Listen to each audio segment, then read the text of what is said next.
தமிழகத்தில் பணியாற்றும் கிராம உதவியாளர்களுக்கு 4ஆம் நிலைக்கு இணையான டி கிரேட் ஊதியம் வழங்க வேண்டும் என்பன உள்ளிட்ட 10 அம்சம் கோரிக்கைகளை வலியுறுத்தி வருகின்ற டிசம்பர் மாதம் 12ஆம் தேதி சென்னையில் கவன ஈர்ப்பு பேரணி நடத்தப்படும் என தீர்மானம் நிறைவேற்றப்பட்டுள்ளது.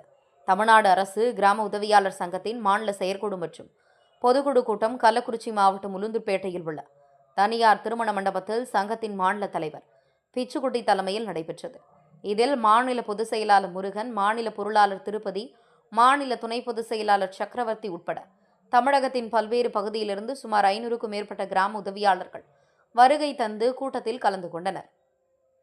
முன்னதாக கோரிக்கைகளை வலியுறுத்தி உளுந்தூர்பேட்டை காமராஜர் சிலையிலிருந்து நகராட்சி அலுவலகம் வரை கிராம உதவியாளர்கள் ஊர்வலமாக சென்றனர். தொடர்ந்து கூட்டரங்கிற்கு முன்பு சங்கத்தின் கொடி ஏற்றப்பட்டது. கூட்டத்திற்கு பின்பு செய்தியாளர்களை சந்தித்தார் சங்கத்தின் பொதுச் செயலாளர் முருகன். 4ஆம் நிலைக்கு இணையான டி கிரேட் ஊதியத்தை கிராம உதவியாளர்களுக்கு தமிழக அரசு வழங்க வேண்டும். கிராம உதவியாளர்கள் வாரிசுகளுக்கு கருணை அடிப்படையில் பணி அரசு ஆணையம் இரவில் திருத்தம் செய்து கருணை அடிப்படையில் கல்வி தகுதியாக்கி ஏற்றது போல தகுந்த பணியினை வழங்கிட வேண்டும். பழைய ஓய்வூதிய திட்டத்தை அமல்படுத்த வேண்டும். புதிய ஓய்வூதிய திட்டத்தை ரத்து செய்ய வேண்டும். பணிமூப்பு அடிப்படையில் கிராம உதவியாளர்களுக்கு கிராம நிர்வாக துணை அலுவலர் பதவி உயர்வு வழங்க வேண்டும் என்பன உட்பட 10 அம்ச கோரிக்கைகளை வலியுறுத்தி தமிழக அரசின் கவனத்தை ஈர்க்கும் வகையில் வருகின்ற டிசம்பர் மாதம் 12ஆம் தேதி சென்னையில் சிறப்பு கவன ஈர்ப்பு பேரணி நடத்தப்படும் என தீர்மானம் நிறைவேற்றப்பட்டதாக செய்தியாளர் சந்திப்பின் போது கூறினார். கிராம உதவியாளர்களுக்கு 1/6/1995 கிராம உதவியாளர் வில்லேஜ் அசிஸ்டன்ட் என்று ஒரு போக்கை நிர்ணயித்தார்கள்.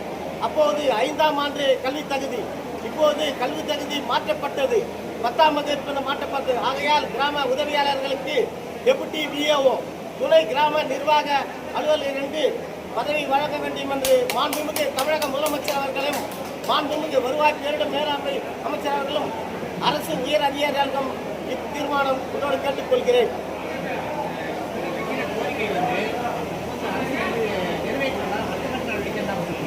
இந்த கோரிக்கையை நிதித்துறை அமைச்சர் அவர்கள் கண்டிப்பாக எங்களுக்கு பல நாள் காலதாமதம் செய்து வருகிறார்.